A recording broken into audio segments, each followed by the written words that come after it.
Cero.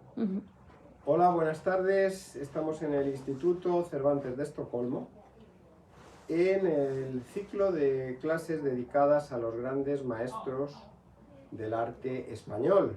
Ya hemos cursado, empezamos con Gaudí, seguimos con Velázquez, a continuación Goya, pasamos a Picasso y ya vamos a terminar con estas dos últimas clases dedicadas a Salvador Dalí.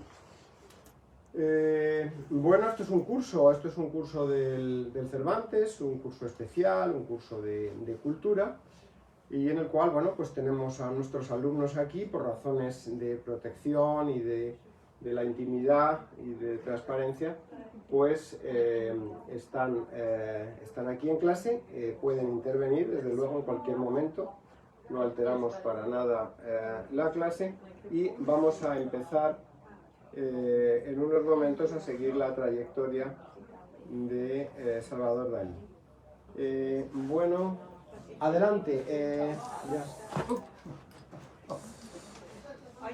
Yeah, please. Tengo que. Yeah, please go. Are you doing it in Spanish? No, in English. In English. Yeah, I want to. No, these are my friends. No, it's nothing special, nothing official. Just a test. If you don't mind. Yeah. If you don't mind. I just thought if you do it in Spanish. No. Yeah. Well, I have to. Yeah, actually. Siempre tengo que explicar esto, ¿verdad, Teresa? Siempre tengo que explicar que, aunque somos el Cervantes, pero hacemos actividades en inglés, o en sueco, o en el idioma que sea, precisamente para atraer a nuestra cultura, para mostrar nuestra cultura a personas que no necesariamente hablan español, entienden español, pero que sí están interesados, muy interesados en nuestra cultura, como es el caso de una parte de nuestros alumnos en este curso. Bueno, pues ahora ya vamos, y detrás dirán ustedes, vamos a pasar, we switch into English. You will say, what do you have behind? This is not Dalí. No. This is not Dalí, ¿no? ¿Verdad, Benny? This is not Dalí, this is El Bosco. Bosco. And why I have here El Bosco? Well, because we might say that El Bosco is the first surrealistic, no? And we will talk a little bit about that later. But the features of El Bosco, of this painting itself, that Dalí, that of course knew this painting. Dalí lived for a few years in Spain when he was a student in the Royal Academy of Fine Arts, no? And you see that some feature in many Dalí paintings are the airs, no? So, look, these elements, or this rock here, that some critics will interpret that Dalí took it, this rock, as a model for some of his most famous paintings. But as we used to do, I want to ask you, if I say Dalí, what is the first word, the first concept that comes to your mind? Surrealism. Surrealism. The eggs and everything that is, yeah. The eggs and everything, yeah, interesting. And the clocks that are melting. Yeah. The melting. L'énigme de Willem Tell. Eh? L'énigme de Willem Tell. In Moderna, we Moderna. have a very important. Yeah. Gracias, Teresa. We have a very important painting by Dalí here in Stockholm, in the Moderna Museum. Yeah, is the L'Enigma de Guillermo Tell, the riddle of Guillermo Tell. We will arrive there, no? So, but then we will start for the beginning. By the beginning, let's see where we are. Well, let's start by the beginning. Well, this is the Dalí. No, it was some kind of crazy man, no? So some people really believe that Dalí was a crazy person. Even himself said, the only difference between a crazy man and myself is that I'm not crazy. One of his boutats that were so funny. Well, oh yeah, it's, I don't know why this was so fast. Yeah, okay. Well, you are. Yeah, well, but we see how really he was making performances all the time. Actually, why we brought Dalí as we brought Picasso and the others, because they are not only great painters, but they were really painters that changed the history of art somehow. They are very much ahead of their time. And regarding Dalí, we can say that in his work, he was ahead of time, of hyperrealism, of pop art, of many movements that came afterwards. Maybe even Dalí is a very postmodern artist, no? Even in the time when it was the modern style and all the modern movements, the avant-gardes of the 20th century, Dalí was anticipating what we will have in the last part of the 20th century.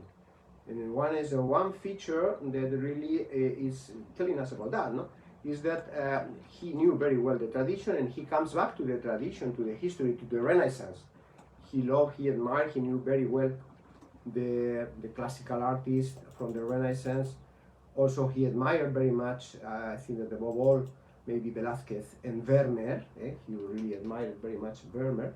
And but he combined that with very modern, very contemporary, even pop art things, many things that were taken by pop art.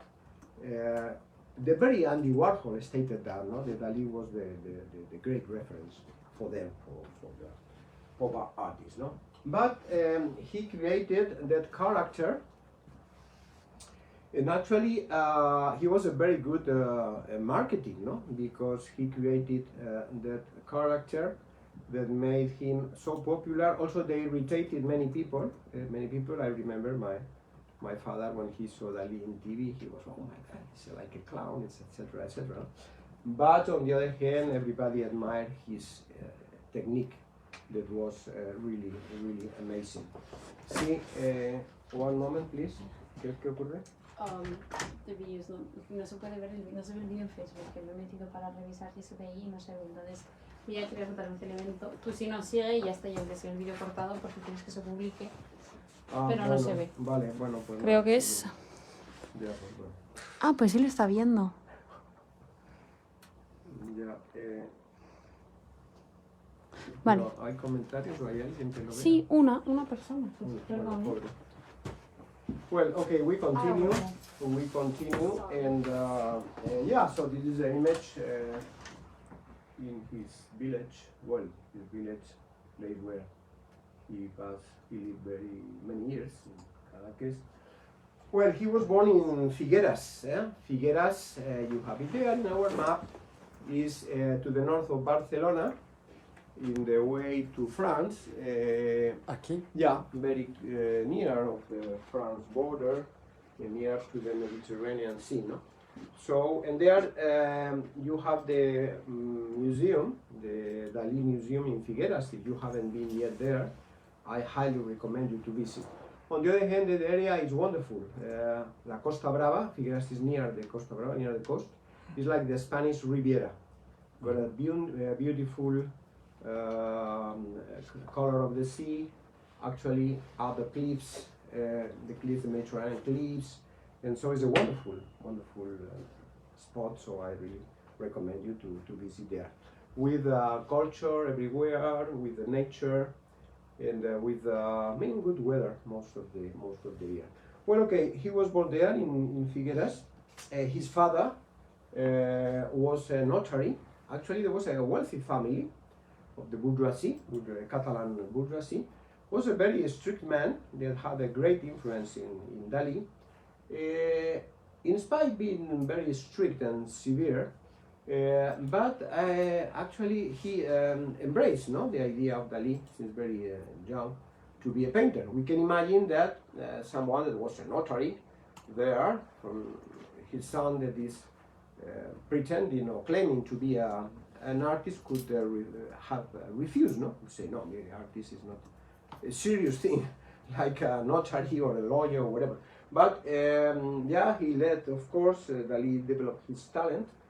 Actually, Dalí started, as we saw of all the painters, he started to learn with a local painter there in Figueras.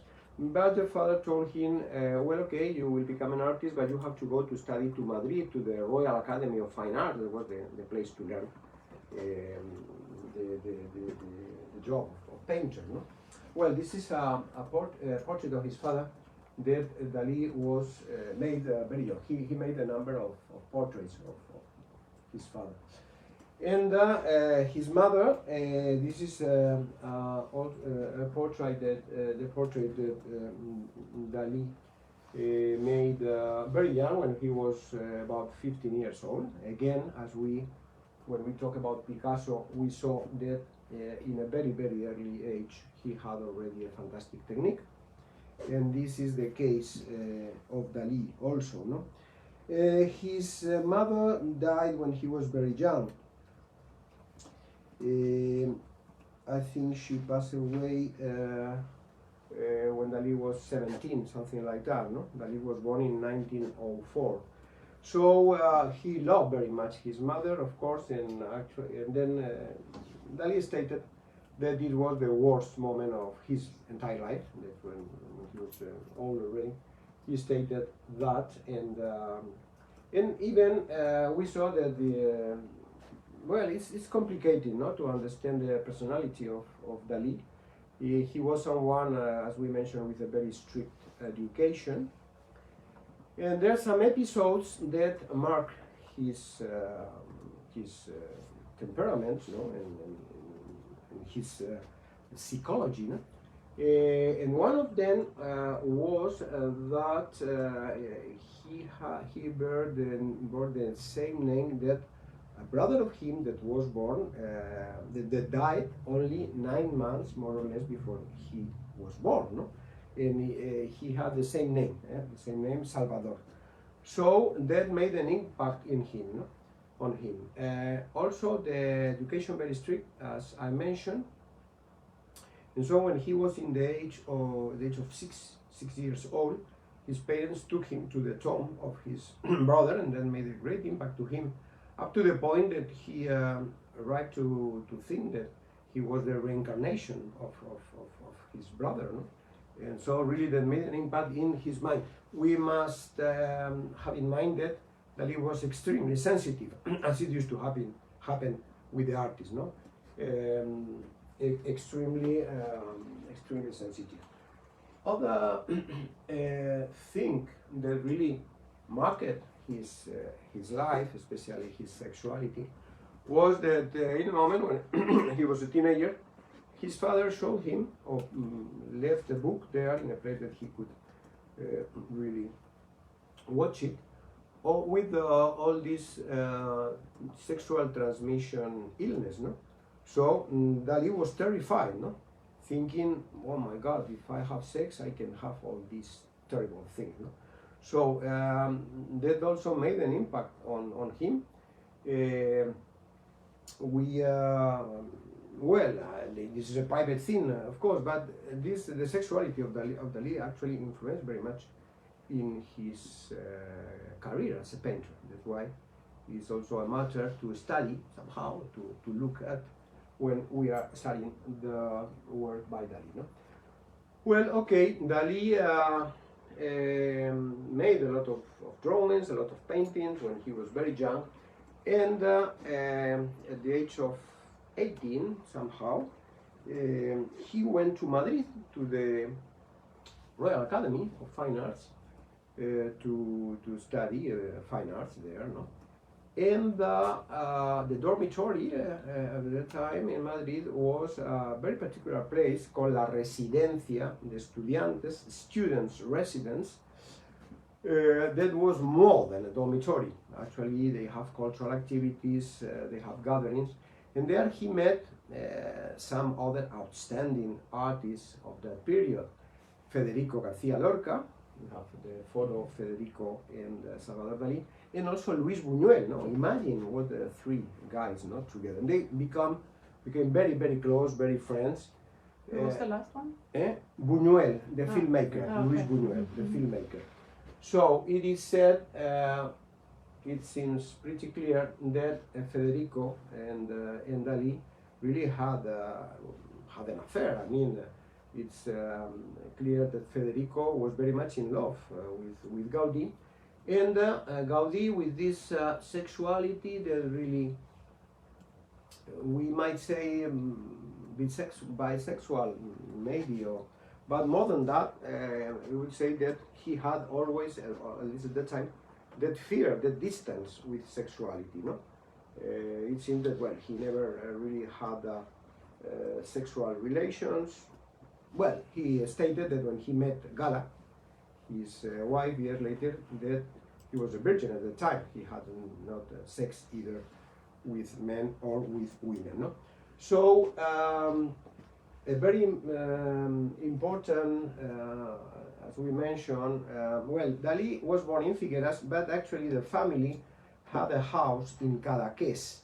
Cadaqués is a small town. Well, it won't be there in the map because it's very, very small. It's too small. Yeah, it's too small. Where is but it? it's no near Figueras. You see Figueras. Yeah. It's in the coast. If you go to the right, to the east, you have somewhere there. There is the Cabo de Creus. Yeah, and so there was there the grandfather already. The grandfather had a house there, and they used to go there in holidays. No, there's something very common in Spain. Well, or here you have the archipelago. No, archipelago. You go to the archipelago when it's good weather, etc. Well, in Spain it's very common, and so if you live in the interior, as they live in Figueras, well, normally for summer they go to the Costa Brava. They go to the sea to Cadaqués, and so there Cadaqués will be a constant in Dalí, because he passed his childhood there, many moments of his childhood, as a teenager, etc. And then when we will see when he came back to Spain in the year 48, he established there with his wife, with Gala. And in all his paintings, if you say mountains, sea, etc., it's always the landscape of Cadaqués, of the places of Cadaqués, Porgigat, where he has his house, etc., etc. No? So he loved to invite his friends since a very early age to Cadaqués, and so when he met Federico García Lorca, he invited him, and Federico García Lorca was spending holidays there with the family of Dalí. So they were very, very, very close. Then they will split and they will become not so friends. And apparently Federico García Lorca was very much affected, no, by this breakup, this refusement somehow by Dalí, no? Yeah. Then, well, it's interesting what happened to him in Madrid, no? He was in the academy, but he was expelled from the academy. And he was expelled after spending some 4 years there. Because, well, we must admit that he was very arrogant, he was a very extravagant person since the very early years, and actually he didn't admit that any teacher will qualify him, will go through him, and actually he was true, no? Because actually at that moment he mastered so much, no, the techniques, that none of the teachers there could really teach him anything, no, because he was above of them, no. So, well, he was a kind of rebel, and he was expelled from the Academy of Beaux-Arts and Fine Arts, and actually we will see then that when he was expelled there, he painted a fantastic masterpiece that is the bread basket, no, as showing, I don't have nothing to learn here, I know much more than you do, no. Then, well, he will come back to Catalonia, to Figueras, to Cadaqués, and he had his first trip to France when he was still very young, no? In the early 20s. And there he met, actually was very influential, there he met Picasso. He admired very much Picasso, and Picasso admired him also. Picasso was quite a little bit older, well, a little bit, no, was like 20 years older than him, something like that. And yes, at the very beginning, yeah, was really a mutual admiration, no? He met also Joan Miró, another great Spanish painter living there in Paris with the avant-garde movements. And especially, well, he met, of course, he met Gala. But, well, before Gala, I want to show this man. This is André Breton. André Breton was a writer and was the creator, we might say, of the Surrealism movement. No? So Dalí at that moment, actually, he was absolutely absorbed by the Surrealists. He started to be in touch with them, with André Breton, Louis Aragon, Paul Éluard, and some others. And actually, Gala, well, no, this is Sigmund Freud. Yeah, well, in this group, and that was Paul Éluard, and Gala was the wife. Gala was a Russian lady that have met this surrealistic figure like Éluard, and they were married for a number of years, no? But then when Dalí was in Paris, the same thing that he did with Federico, he invited them to Cadaqués.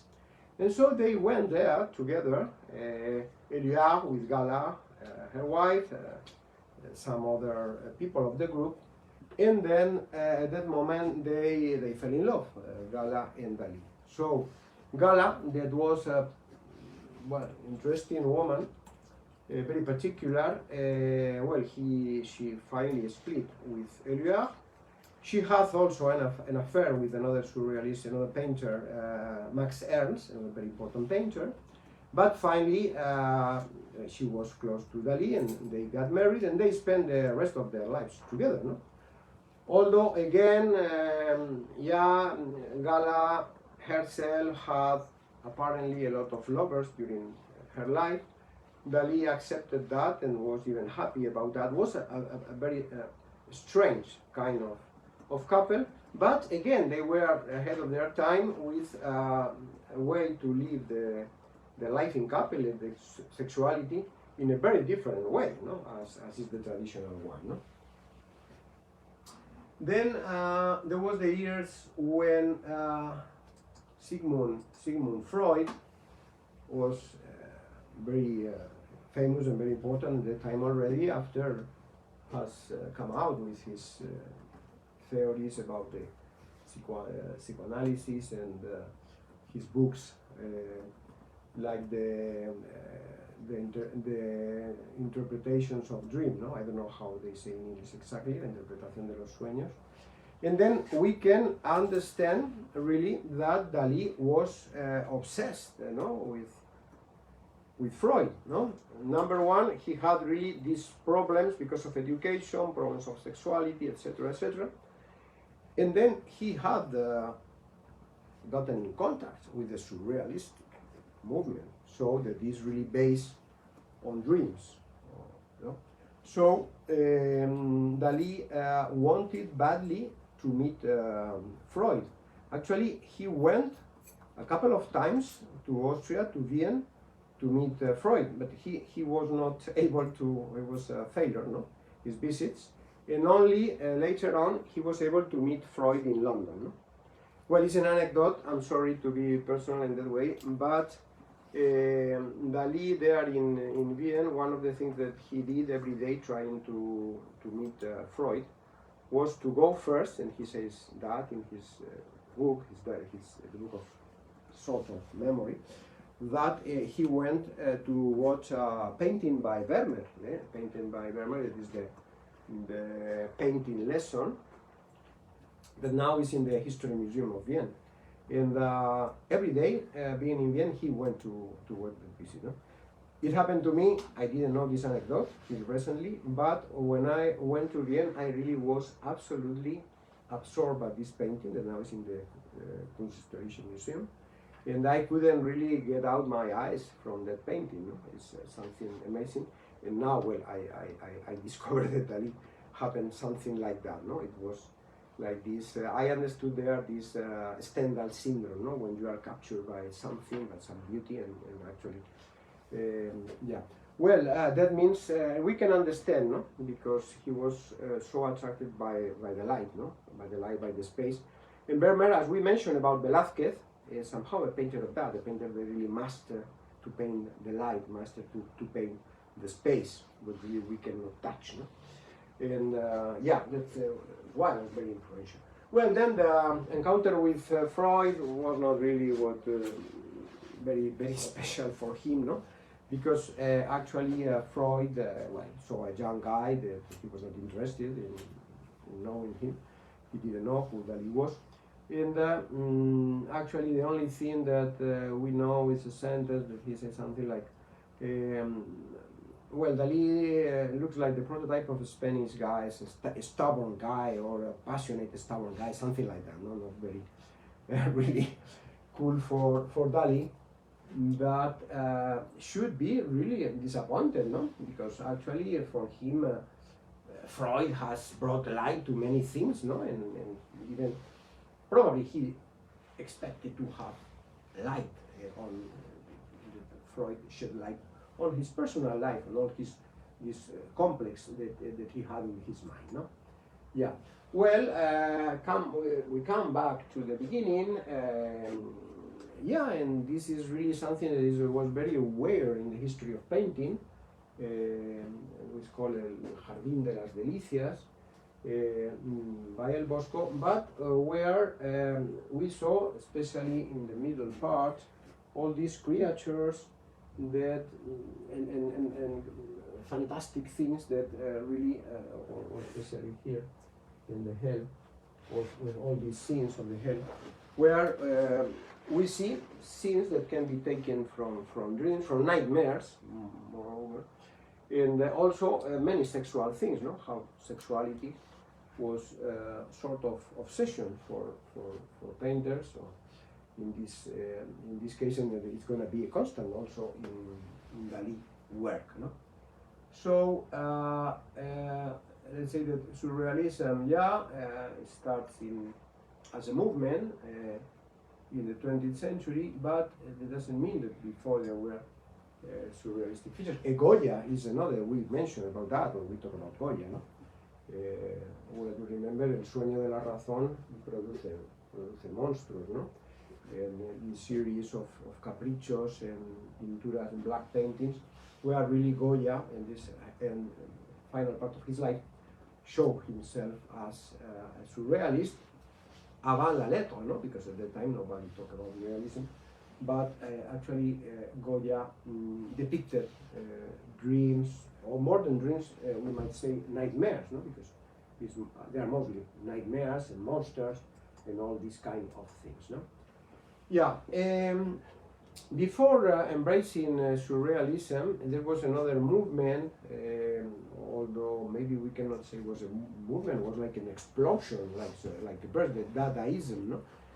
But the Dadaism started in a way what later we call la contracultura, no? And this is Theo van Desburg. Theo van Desburg is a Dutch artist that then was in the School of Amsterdam with Mondrian and other artists. And this is like a statement, no? He says, Je suis contre tout et tous. That means I'm against everything and against everyone, no? So Dadaism is going against the tradition, against what is politically correct.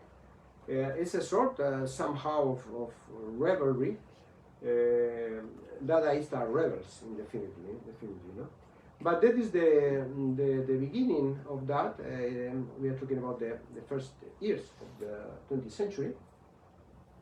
But this is going to be a constant or a stream all along the century, no? And then surrealism is going to take the witness from Dadaism, no? So that's not weird that Dalí at the very beginning, he embraced Dadaism, then to become really a surrealistic painter. of this stream, then the Dadaism that lasts very little. Actually, one, I think it was Picabia, a painter, he stated about the duration of the movement. He said that when I finish a cigarette, I don't keep the butt, no? As saying, yeah, it was something that was there to be extinguished once Dadaism sent its message to the world, no? And but then Dadaism passed to the Atlantic, passed to the United States, and there we have this famous piece. It's very famous in the history of art by Marcel Duchamp. That actually inaugurated also what was called the ready-made art, no? But this, like saying, well, anything can be art, anything, even that was, of course,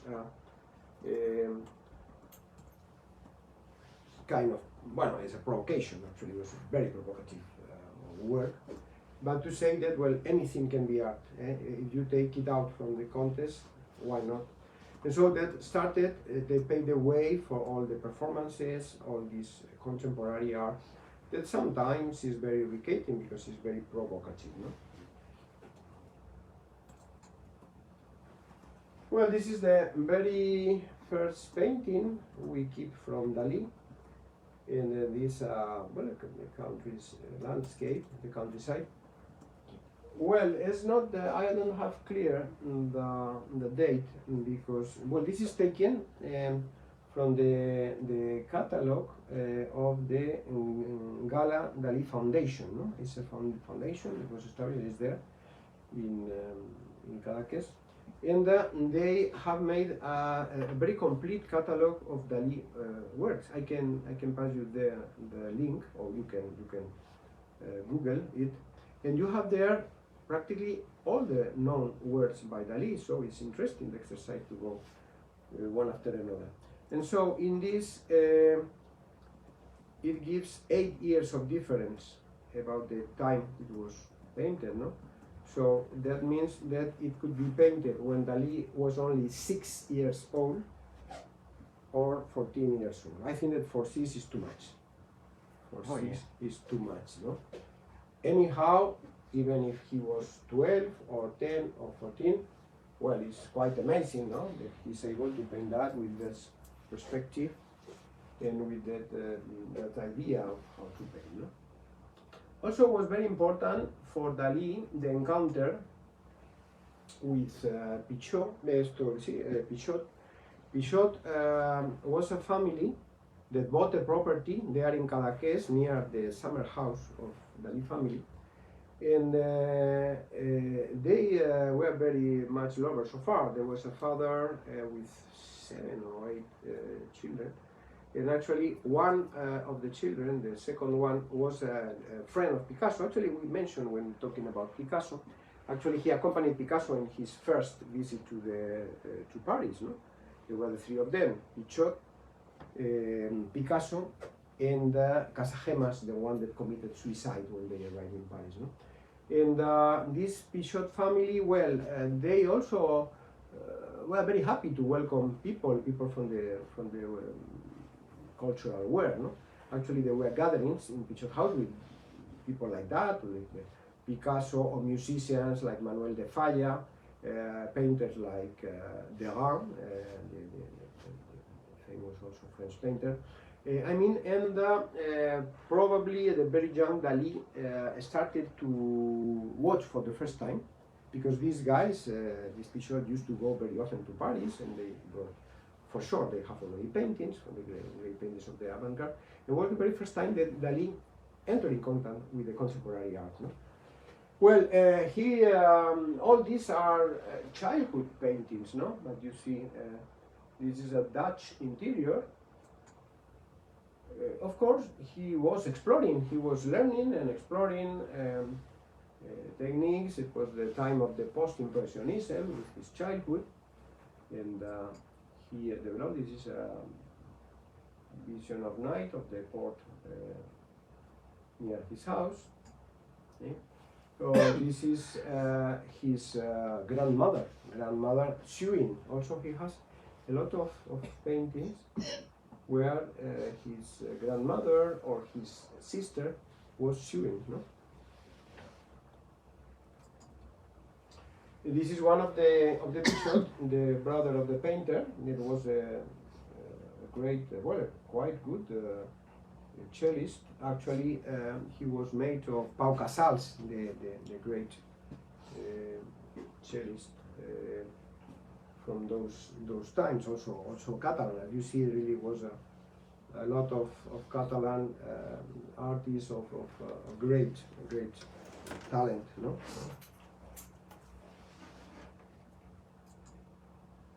Or this one of the features also of Dalí is how narcissist he was, no? And then he became kind of megalomany, no? Actually, we encountered a lot of self-portraits of Dalí throughout all his history, no? As you see, but always all the landscapes you can see are that area in Cadaqués, Portugal, where he passed so many years. No? Another, this is playing with colors, trying to find his way. No? As you see, that is very much into Impressionism. Well, very interesting, lovely paintings, but of course nobody will recognize Dalí here. If I bring here before showing you, you won't say, "Well, this is Dalí," no? You would say it's Manet or Renoir or Seurat or some of those, no? Yeah. Well, he probably had already been in touch with some contemporaries, and so this is chronologically shown. No? After that, well, he was sick. Well, not very important sickness, but he was sick there and with a sort of melancholy. And I don't know, maybe he had already known Picasso blue painting, no? Because actually it's a sort of melancholy, and it's in blue, like the Picasso paintings in the blue period, no? With some elements that the critics then mention. Where this cage, this bird in a cage, like maybe it was as he felt himself, his soul in a cage. Well, some elements that can be interpreted in different ways, no? And what happened here? Yeah, he was exploring, and of course he knew Picasso, and he came up with this portrait, self-portrait, in the Cubist from the analytic Cubism, very classical of that period.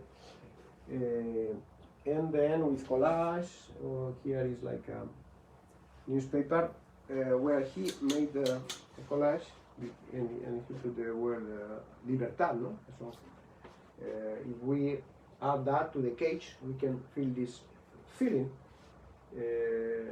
not to be free, no? To some teenager or some young person that is trying to find his identity. Yeah. But look at what fantastic this is. 23, that means that he was 18 or 19 years old, and he was able to make this landscape of Cadaqués. This is the very particular church of Santa Maria. That is very iconic of all these views from the sea of Cadaqués, no?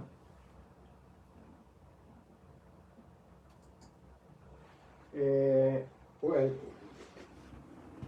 look at that, no? We have the same year, he's 19, 20 years old, when he made this portrait of his sister, the only sister he had. There were only two, him and Ana Maria, as our mate. Ana Maria, and Sewing, as I told you, no? For some reason he was particularly attracted by this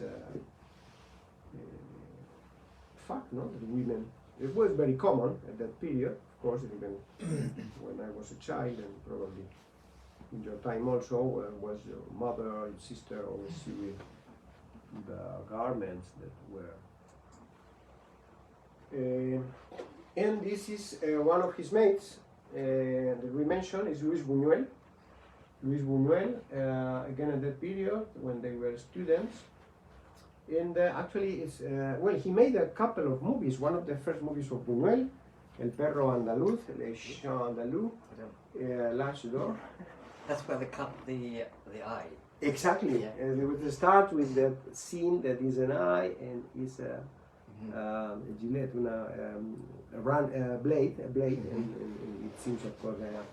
And well, Dalí was so arrogant. Well, he became not a good. They were very good friends, but they split. And then he said, "Well, I made 2 movies with Luis Buñuel, and then he made me the favor to make another 2 movies without me already."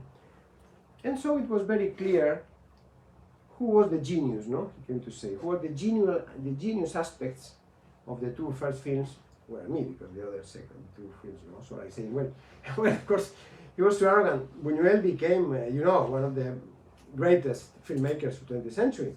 But then he was like saying, I mean, this guy made these 2 movies and it was interesting because of me, not because of him, no? Well, Dalí probably was very shy, was someone that really was obsessed with all his troubles, all his fears, all his psychology barriers, and he created, that character that was probably very different than what he was inside. No? This is one of the very famous paintings, already a masterpiece, one of the most famous Dalí paintings. Is in the year 25. I mean, he was 21 when he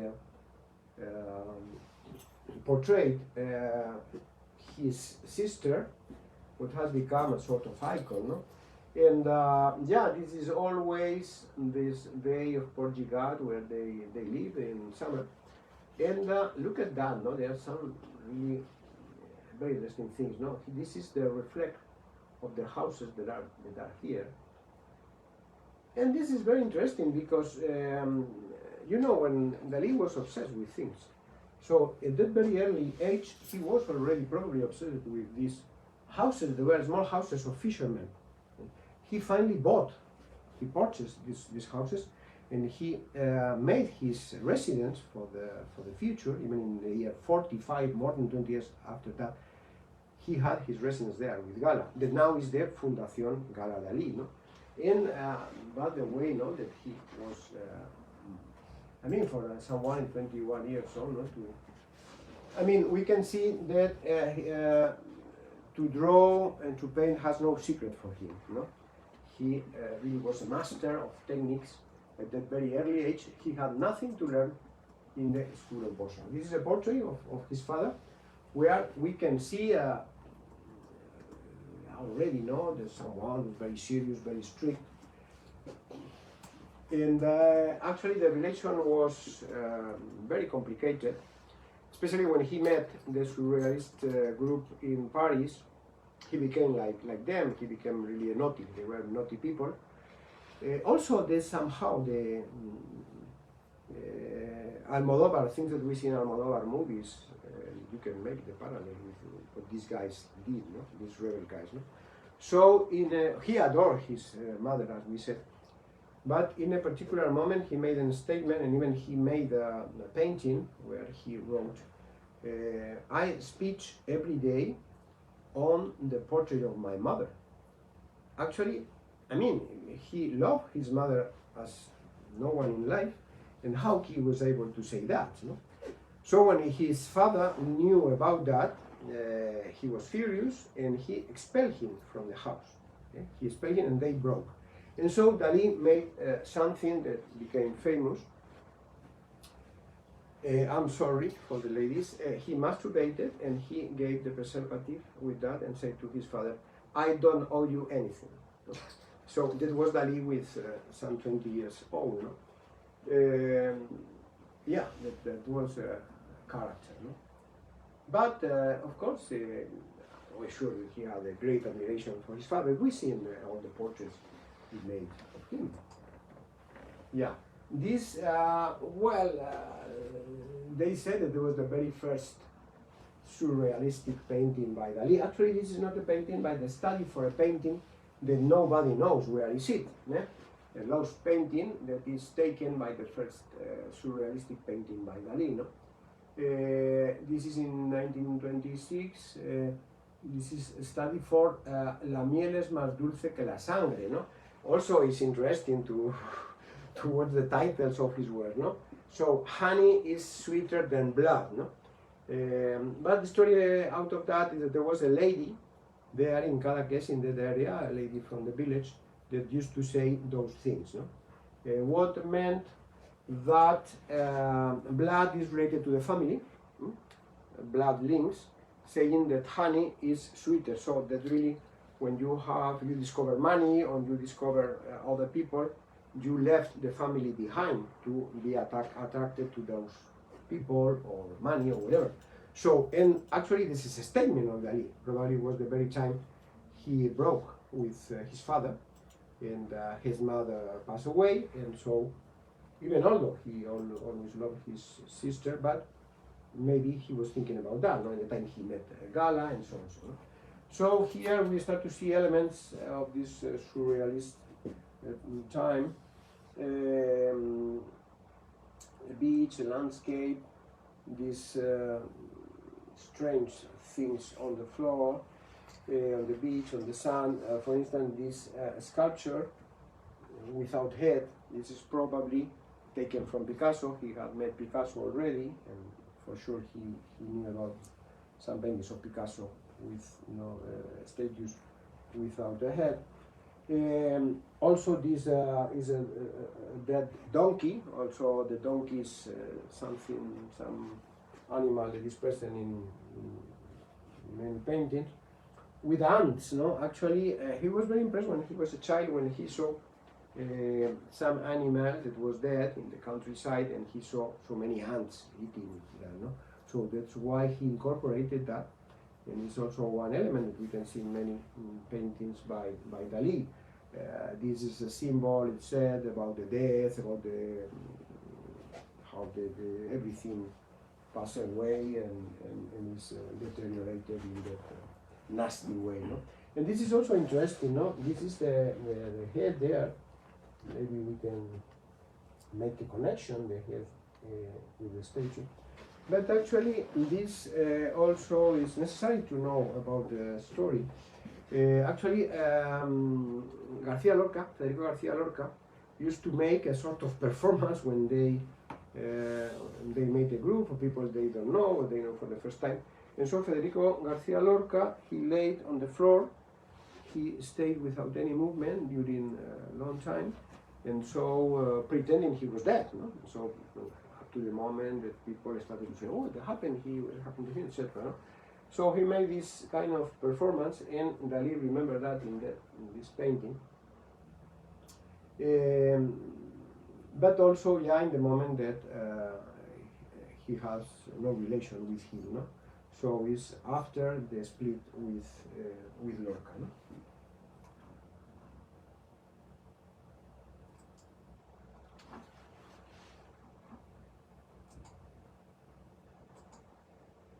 Yeah, but at the same time, he's still exploring. This is the year 26, is an important year in his life. When I think it was 26, no? When he was expelled from the academy, when he goes to Paris, when he knows Picasso, etc., etc. No? So it was an important year, but he's still exploring. What way? This is a synthetic cubism, no? It's similar to some Picasso's works. Of course, he admired Picasso very much. And that very year, well, imagine, no? He's making, we have seen, no? You remember the last three paintings, no? This first surrealistic, the first surrealistic, the cubist, and this hyper-realistic, no? Is a more than realistic, it's ahead of what came afterwards, like hyper-realism, no? This one when he was expelled from the academy. And he said, well, what I have to learn? Tell me who is able to paint there, no? So, I don't care if you expel me, I don't need anything from you, no?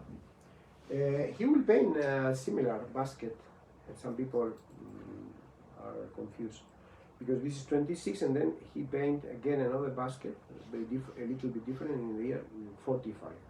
That's not very common. He actually this is why Dalí is a genius and a great artist.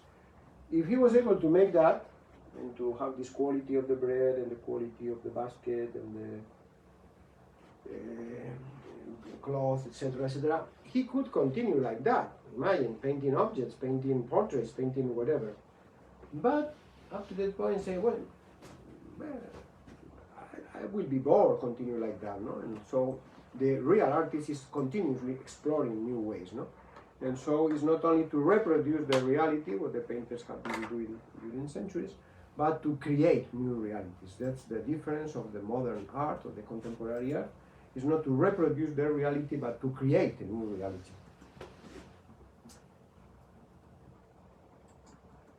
Okay, this is what we saw before of this surrealistic was the preparatory study that is kept and is somewhere in the States.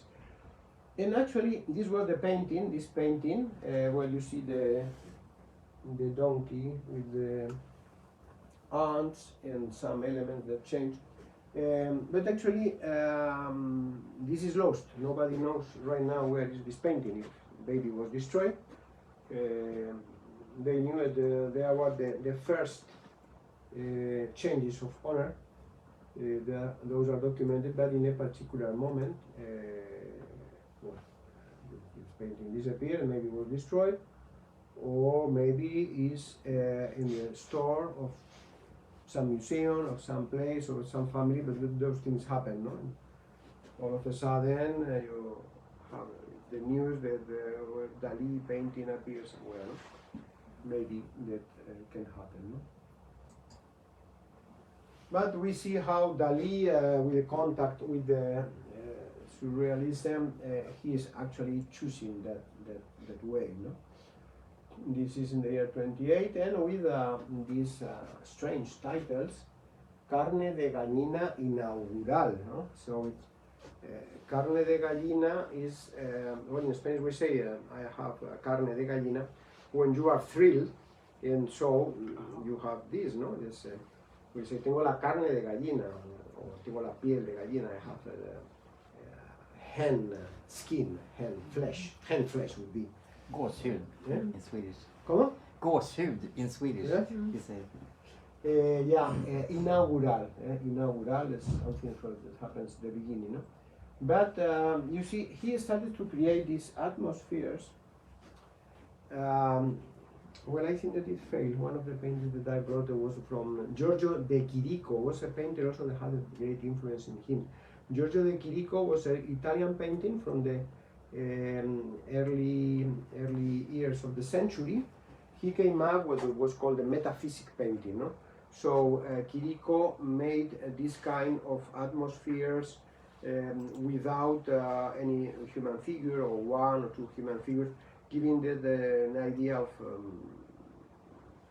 sadness, more sadness, melancholic landscape in the, what is has been said metaphysic way, no? So it has had a great impact actually in Dalí. If you Google, I don't know if you, well, I'm sure that when you find Chirico painting, you will recognize something that is quite common in our culture, no?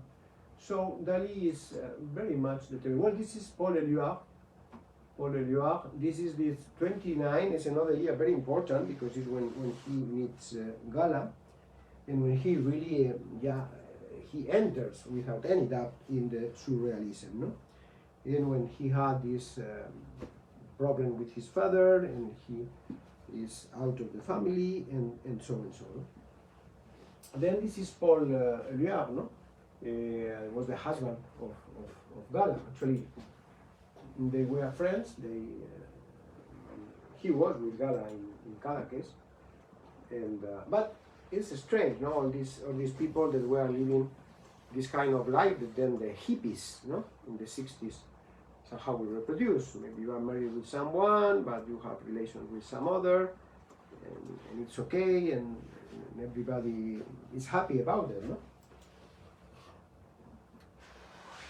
Also, Woody Allen, in his film Vicky Cristina Barcelona, is reproducing this some kind of ménage à trois, no? With Javier Bardem and the two girls. No? So that means that overall, what Dalí, what these artists wanted was freedom, absolutely freedom in their lives, in their art, in everything. No? You see, this is this feature that I mentioned, taken probably from Quirico, very similar to Quirico, no? With this flat horizon line, this kind of skies, and then with some elements, some little creatures there, like running away, and with a lot of symbolism. Some we can know, because we read about the story, about things we can imagine, and some others really are only in Dalí's mind, or in the codes of people that live those lives. No? We see some elements that we will see later, like this lion's head, also something that Dalí, or this that could be like a baguette, no? These shapes that even critics want to find their sexual connotation, but that's also something that Dalí, because Dalí is mixing symbolic things for the antiquity, etc., with very, very common things of every day, no? Basket of bread, things that are very much into the culture of the countryside. No?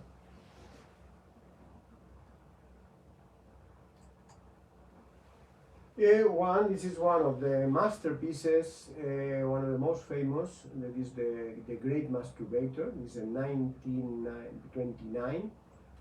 That means he was 28 years old, where he really embraced very much the surrealists, until the point that he will become really the most important painter of that movement, although he will be expelled also. He is always expelled from any group, because he was not agree with the political approach of the surrealistic people, no? So they were very close to the communism, the surrealistic, and so Picasso was not that much. He thought that art was art and shouldn't be attached to the politics, no? So then there was the years when he was expelled, when the time that Hitler raised to the power, and he didn't make a condemnation of Hitler himself, no?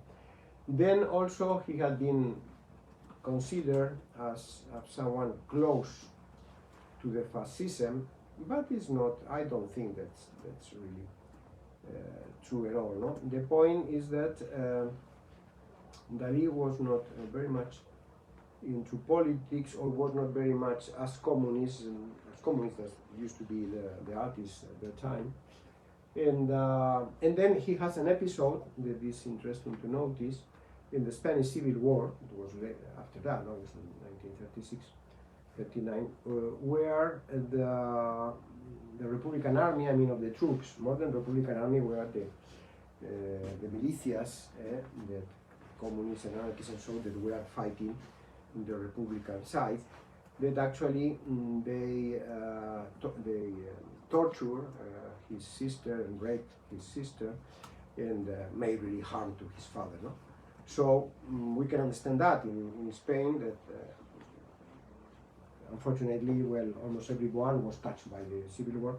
And you have people that defended one part because they were very bad treated or tortured, the father, family, whatever, by the other. No? And the point in the Spanish Civil War, now, it's, we try to see like the Republic, like a wonderful thing. Well, maybe the very beginning was a good idea and was democratic and so, but then there were the parties, the very, very leftist parties, that wanted to have a Soviet Republic. That was the point. No? So there were atrocities. On one hand, there were many priests and nuns tortured and killed and so and so. And then it depends in which part you have been, but you have this. So sometimes to be close to one right side or left side was because of that. It was not really an ideological point. No? And I think that Dalí was like that. He didn't care really about politics. actually, I mean, imagine, 28 years old and he made a painting. It's about masturbation, imagine, no? But then he declared himself like a Catholic and Apostolic and Roman, so it was very contradictory. No? That's also one of the features of Dalí work and life, no? The contradiction everywhere. No? So, the dreams, the nightmares, however you want to point it, and all these perturbations that Dalí had in his mind burst here in this painting that becomes really one of the most important paintings maybe in 20th century, you know? Where we see, if you see well, this looks like a face, you know, might be considered as a face onto the floor, the nose onto the floor, with a body that, well, is changing up to these shapes, no? Geometrical shapes or whatever. But then we have from this body that can be considered like some consider as his portrait, no? Okay? Also a portrait of Dalí, with these lashes and well, somehow like a face, but it's a woman body that comes out from that body. But then we have another, well, a bit more realistic inferior half of a man, and even the face of the woman very close to the sexual organs of the man. Well, I mean, there are a lot of associations there talking about sexuality all the time. Again, this sort of lion-like face with this enormous tongue. These elements that talk about fragility and instability, no? You see this stone and these things that can fall. This sort of pierced, again, another shape that we cannot say what is this, no? Some element that has this like this plastic consistency. I mean, well, you can represent almost everything you want, because when you are sleeping and you have these dreams, anything can happen. This strange association. No? Well, that become a really very important painting. Dalí is already famous and well known. And this comes from El Bosco, what we saw before. And some critics wanted to see this rock from left Jardín de las Delicias table, but he took it to represent this strange face, no? Well, it might be or it might not, no? At that time, at the still 29, another iconic painting of that period, that is El Enigma del Deseo, again, El Enigma de Guillermo Tell, no? The riddle of the desire, the riddle of Guillermo Tell. No? It's wondering about it. But look at that, again, the same face or the same figure that is converted in this strange element. And this is an homage to his mother, because they are in this half part of the painting.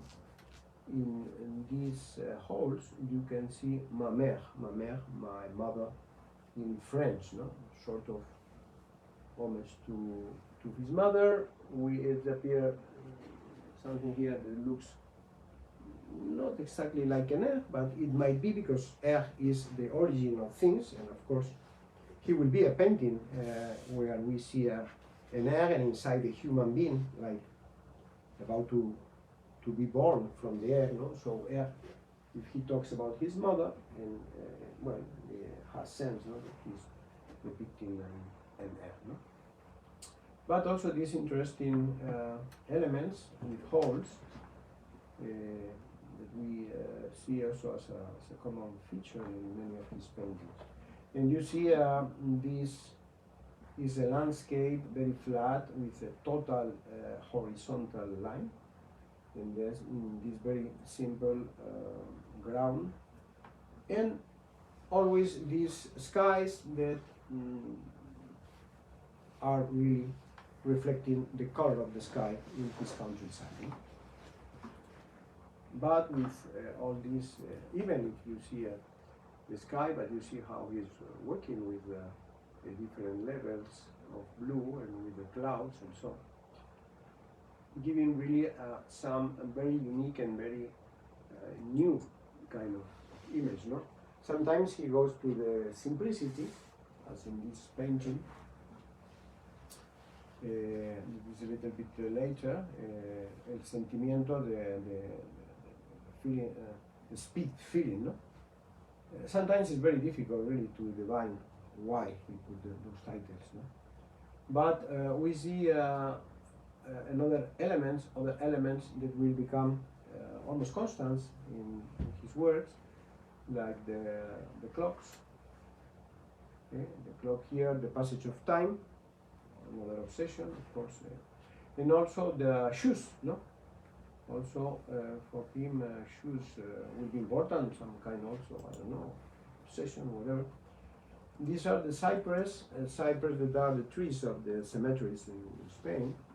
And then it's interesting, no, how we see the cypress with its shadow, but we don't see the cypress here, but we see the I don't know if you say, what's the name of this tree in English? Because I'm telling cypress because it's cypress, but maybe I'm inventing a word. I think it's Cyprus. Cypress. Sometimes I don't know if I'm inventing or it's true. And yeah, and then you know how he mastered to represent this sort of element that it could be like a shell, round shells, or with this surface, with this bright surface, no? Some amazing things, no? Well, this is not painted by him because these are taken from this catalog I mentioned to you, about Dalí Foundation, and that's the symbol of them, no? Well, and this is probably his most famous, surrealistic paintings, no? La persistencia de la memoria, no? So the persistence of the memory, no? La persistance de la mémoire. Then is where really we find again, no? The same head, this head probably taken from the Bosco, but maybe not, with these famous soft watches that actually the story tells that was one day that he was a headache, and so I don't know, somebody. Hola, ¿qué tal? ¿Hay clase aquí A ahora? las 6 hay ahora clase de Eduardo. Tiene clase ahora. Es que nos tenemos que cambiar las aulas porque no nos caben los alumnos. Ah, Yo bueno, tengo sí. que Estamos organizar terminando, esta aula. sí, estamos terminando, pero ahora aquí estaba Eduardo. Parece que, o sea, Eduardo a las Vale, 5, pues perdón. entonces, vale. A las 5 estaba Eduardo, bueno, ya no sé la hora, siempre me pasa. A las 6, bueno. Well, okay, we have finished with that, yeah, because, yeah, okay. Yeah, there's a lot of symbolism if we want. But, well, the story said, I was telling about that, no? He was with headache in the house, and so, well, Gala got out with friends to the movies or to Figueras or to whatever, no? And so, at that moment that he was alone with a headache, there was a camembert cheese on the table, and it was melting. There was heat, and it was melting, no? And probably that he was always very much interested on science, and he was reading the latest treatise on science. And at the time was the theory of relativity, Einstein theory, no? So he put together what he was showing, what he was seeing at that moment, the cheese that was melting, and the theory of the relativity of time. No? So that's how we can interpret the idea of the soft watches came all about. No? Then, well, we find constants like the cliffs of Portugal, always the same landscapes, the horizon there, the clear, the floor, the ground, and the sea. These elements also that is giving an image of solitude, no? Again, an impact, maybe a metaphor of life, of the the passage of time and how everything comes to an end. All things must pass away here. Again, these small insects that are everywhere talking about that fugacity of time. Now, this is probably one of the interpretations of this, no? But also there are three watches, no, that talk about how present, past, and future can live together. There's some theories, you know, that say that we have at the same time we are living all that, no? There's no past, present, and future alone, no? But all of them are connected. No? So Dalí became very famous all over the world. He is living that life in Paris, making exhibits everywhere.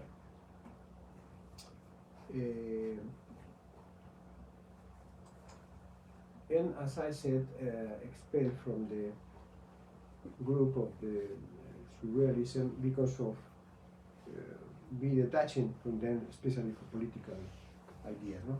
This is he painted. He was, as I said, obsessed with a number of things, and he was really he appreciated very much, and he was somehow obsessed with El Angelus, from Millet, André Millet, the painting from this French painter, with a couple that is praying, the Angelus, this prayer that should be prayed at a particular moment of the year. And so he made different interpretations. This is probably the most weird interpretation, where he has these two figures that are like the couple of the Angelus, But he also starts to have these scratches, because they become also featured in his paintings, forms that are this form. We see a very nice form that looks like something modern, industrial, very polished, perfect, but that needs to be here into a rock, and needs also a crutch here. Maybe talking about this lack of stability, maybe something that is inside of him and that is coming out, And this is something that we see all the masters do, really to look at the past, to look at the great masters, where they learn a lot.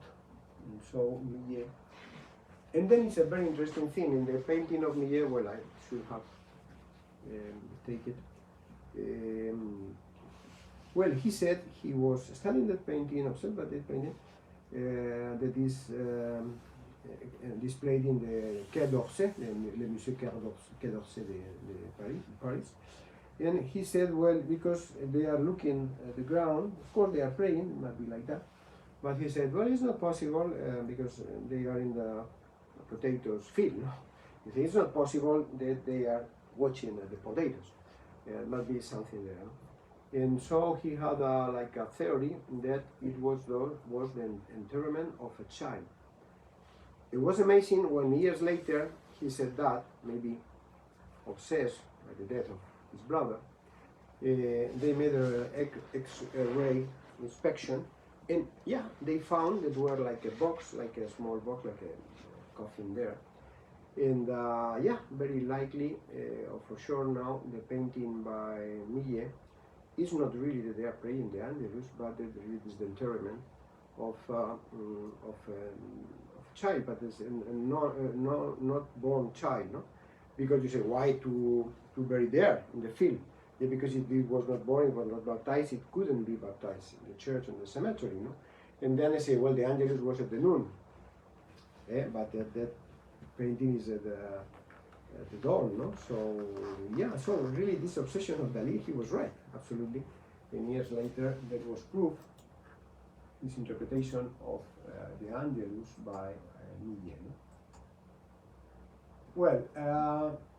We are going to stop. These are some of their sessions are the grasshoppers. He had also something that happened to him when he was a child with the grasshopper, and he had some kind of thing with the grasshopper. He had also a phobia with the lobsters, and even it was an incident with him and Gala years later in a restaurant because he was making strange things because they served a lobster. So these obsessions of Dalí and this behavior that made many people think that he was a little bit crazy, ¿no? This is in the titles, ¿no? Yo a la edad de 10 años cuando era un niño saltamontes, myself at the age of 10 when I was a grasshopper kid, a grasshopper kid. Not like a grasshopper, I was a grasshopper kid instead of himself, no? Or well, this is the painting here in the Moderna, where again we have the crutches again. We have this kind of creatures that he likes to create, no? Really are with human parts or looks like human bodies somehow, but of course they are completely out of reality, no? So of course Guillermo Tell, you know the story, no, please. You know the story of Guillermo Tell, so that's very clear, the relation with the father, no?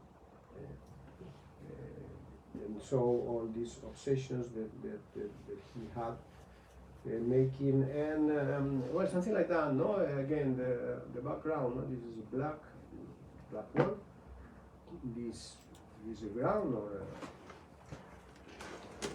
But it's supposed to be the face of Lenin, isn't it? yes, exactly. This is the face of Lenin. Absolutely, you are totally right. Yeah.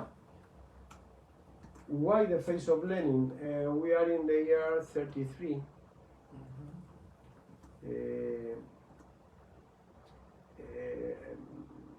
Maybe also was something against his companions, no? Because actually for the surrealistic, they admired, no, the Russian Revolution, no? They supported that at the time. Well, I don't think he was very much into that, no? So probably, I don't know, maybe I asked some experts. Yeah, because I've never heard any explanation. I just Yeah, I asked Miguel Cobos Gil, you know, the guy that is a guide, and then he will give another lecture, the second part of his lecture, in April 29. Yeah, and yeah, I don't know, even I asked him, say, well, Yeah. tell me something more about this painting. Yeah, I think it might be like that, no?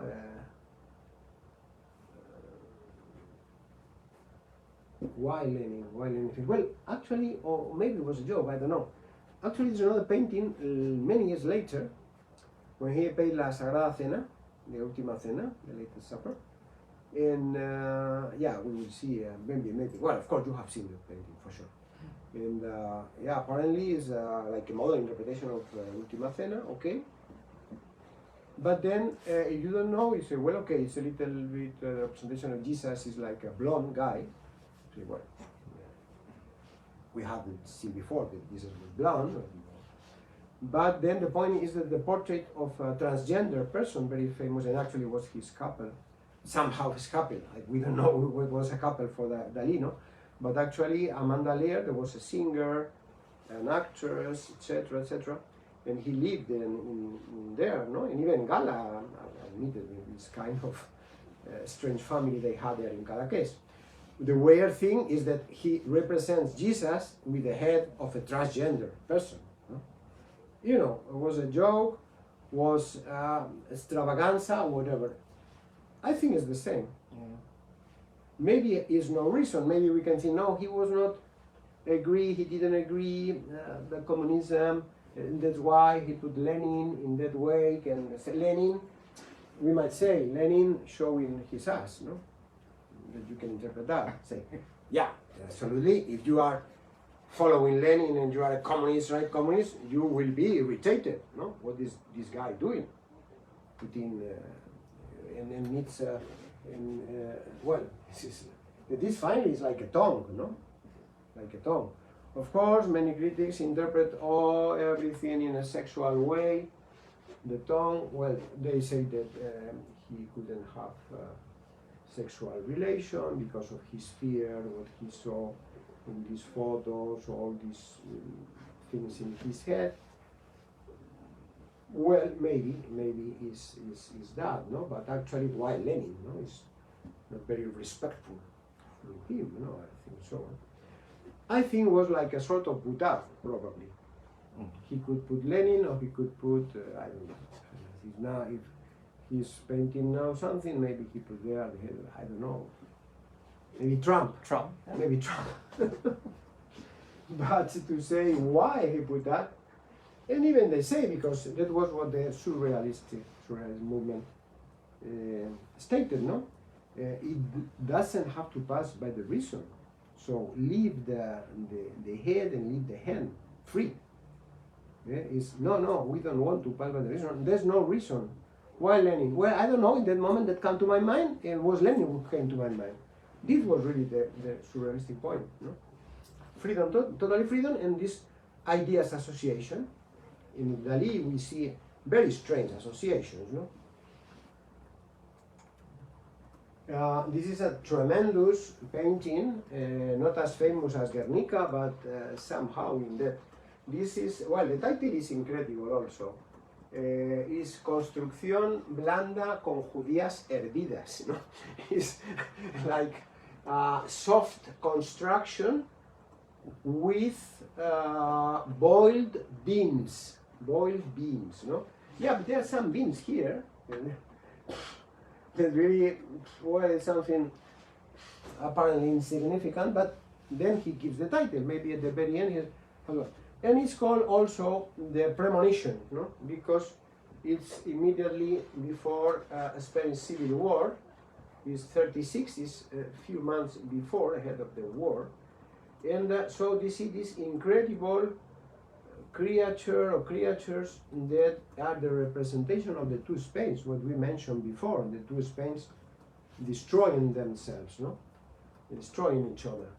So we see, no, like this face, it looks like a woman, really was a tremendous pain. It's like the horse of Guernica by Picasso.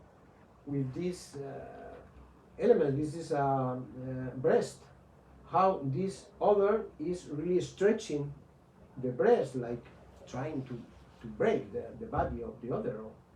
That is not a real body. Elements are the breast, head, breast, and the leg, and the feet that is stepping, trying to also to dismantle the other creature. No? Well, it's like one element. So I think that is the geniality of that. That is really, you can see like one structure, construcción blanda, not well blanda. I don't know why blanda, because it's not soft at all. No? Or maybe soft about this part of the breast, no? But it's like one thing with two parts that really are destroying each other. No? So this is a real metaphor of what happened in Spain. Actually, there was a book, a famous book in the history of the church in Spain, that is, it was not possible peace. Peace was not possible. Yeah? So it was clear that one or another they were to break. If not the coup d'etat, it would be for sure the Soviet Republic, the Soviet system in Spain. So they were killing people every day. So it was a terrible situation. It was not a situation that before the coup d'etat, Spain was the paradise, was everything wonderful, as also the former Mexican president said. No? When the Spaniards arrived, everything was wonderful, was a paradise. Not at all. I mean, they were making human sacrifices and so on and so. So we cannot simplify history that way that we have the trend to do. No? It was a terrible situation, the end of a process of destruction, 1 century and a half, and it was the premonition of the Civil War. That's why I think this has a very deep meaning, this painting that they call it. But he has this kind of things of association, no? As you see, how he associated ideas, the telephone and the lobster, because he had the obsession also with the lobster for some reason. And he created this kind of objects that he created a number of them, different models, different ways. Telephone with the lobster, no? Another incredible painting is Narcissus Metamorphose. Actually, he was a narcissist, it was very clear all the time. And well, he made that was the moment when Narcissus is staring at the water, and he saw himself and he felt in love with himself, no? Of course, we could talk, we see again the air as an element of the birth of life and the flower. I mean, there's a lot of elements of the Dalínian universe, the mountains. Well, this is more than Cadaqués, this is an imagine. But actually making a painting, of course, very surrealistic, but not as simple in shapes as we saw on the others. No, we might say that this is a sort of Baroque surrealism. No, I just invented the term right now. Yeah, and we will say, yeah, actually he was not very engaged with politics, we say like that, no? He was not very engaged against the Nazis, and when he was not engaged in the Spanish Civil War, he was in France, he was not coming here, of course he was taking distance with the possibility to die. And then when the Germans invaded France, he and Gala flew and went to the States. No? So that was 1940, although this painting is from 1934. That was the first time Dalí and Gala traveled to New York. Actually, they arrived in New York when he was already very famous. He had been very much acknowledged in an exhibit in Chicago some years before, when he was had a great success. And he had a very creative period in New York, and when he really learned very much. He was very clever. He learned very much about marketing, about performance, and he started to create this character, well, with this famous mustache, yeah? And with all these extravaganzas and all these things that, well, they are. If you are curious about that, if you Google, you will see interviews making strange things and creating that character that became so famous and so popular. And actually, that was pretty new also for the artist. No, we saw how Picasso became in life very famous and very rich and very admired, etc., etc., and that was somehow new, admired by everyone, no, by everyone, by all the society. That was pretty new. But then Dalí goes one step forward, because Picasso, well, he was in his life, but Dalí was a star, was a star system. Actually, he worked in all the fields. You know, he made these movies with Buñuel, but also he collaborated with Walt Disney. And this is a movie that was never finished, but you can also watch the pieces that were composed with Walt Disney. He was designer of jewels, he made everything. He was in TV shows, he made even ads of products, no? Yeah, he became very, very popular, and even a figure of the pop culture, no? Well, okay, we stop here, and we continue next Tuesday. This is what I mentioned about the app, but we will go on to that. Well, I don't know whether it's our friends, my friends, mis amigos de Facebook. No sé si estáis ahí todavía, habéis soportado toda esta tremenda chapa que he dado a mis alumnos de Estocolmo. Y nada, muchas gracias por seguirme. Thank you so much. And well, now we have Panama. If you have time, we have the Panama activity, the presentation, the entry of Panama in the Festival of Ibero-American Cultures, 6:30. Then there are food, some drinks from Panama. You are most welcome. They will show a documentary on the Panama Canal, no? How they recuperated the sovereignty that now Trump is threatening. Yeah. Well, it must be. In Spanish or? I presume so, but I presume in Spanish, but normally it used to be like that. Well, Thank you, gracias, gracias. Thank you. Bye. Well, next week it's Easter holiday, so Okay. I won't be here because we are traveling. Ah, you are traveling. And next week is the last. Yeah, time, well, right? actually the last time should be next Tuesday, but I mean I can accommodate to you. I'm sad that you are missing. Yeah, well. So it's my then fault. we can talk in the internet and email and trying to get one day that we got together and to finish. Yeah. But if it's the week after, because Yeah, we will come home on Tuesday. So Tuesday maybe I could go, but Wednesday it's my son's birthday, so it will be impossible I'm again. very busy. Yeah. Well, So don't make special arrangement because Wednesday, the week after Easter, I cannot come, and No, Tuesday we will problem. we will land that same day. yeah, My time. but we can move again to Wednesday. Yeah? It's not a problem Mm. because Wednesday next week. Wednesday we can have it Wednesday next week. Yeah, but But I'm next traveling, week, yeah. next yeah. week is holy. Next Wednesday you won't be here. But the next week, the other week, the Pascua. How would you say? Pascua Yeah. Wednesday. No, that is The correct for you. Wednesday after Easter, then it's my son's birthday. Wednesday or Tuesday? No, Tuesday it's okay. Tuesday it's okay. Well, Because we will arrive in by plane on Tuesday. yeah. But Wednesday I won't be able to come because I need to. Well, we celebrate. try to agree a Yeah. date that is good for Yeah, all or for the But maximum. the rest can come next Yeah. week. Well. Yeah. Well, Well, okay. Thank in you. case I don't see you again, thank you so much. I really appreciate it. Oh, my pleasure. Yeah. Thank you so much Yeah. for coming over, Yeah, for your yeah. interest. It was a and I good, hope good thing for me. Where even though you study art history, you don't know everything. Don't worry. Thank you so much. Yeah.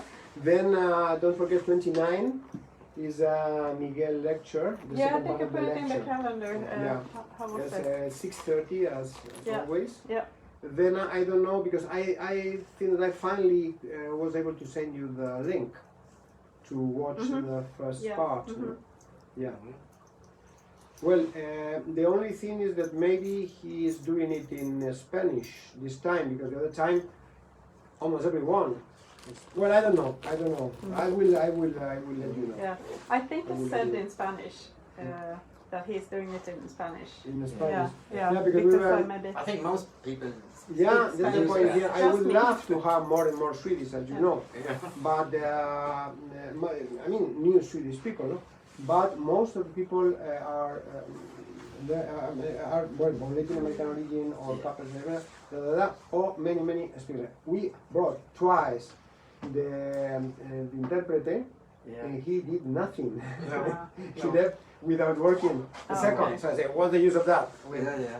Paying a translator for nothing. No, I think those who come here, they know Spanish. Yeah, that's the More or point. less. Yeah. I'm happy about that, but I want to attract those that Yeah. don't speak Spanish, and Yeah. it's a hard task, no? And I should be. So that is you are a good should- example of that. I'm happy that you come over. You can move. I love Spanish culture and everything, but I'm really bad at languages. So I should learn Spanish, of course. But Yeah. Okay. No, anyway, okay, Benny. Bye bye. Thank you, gracias.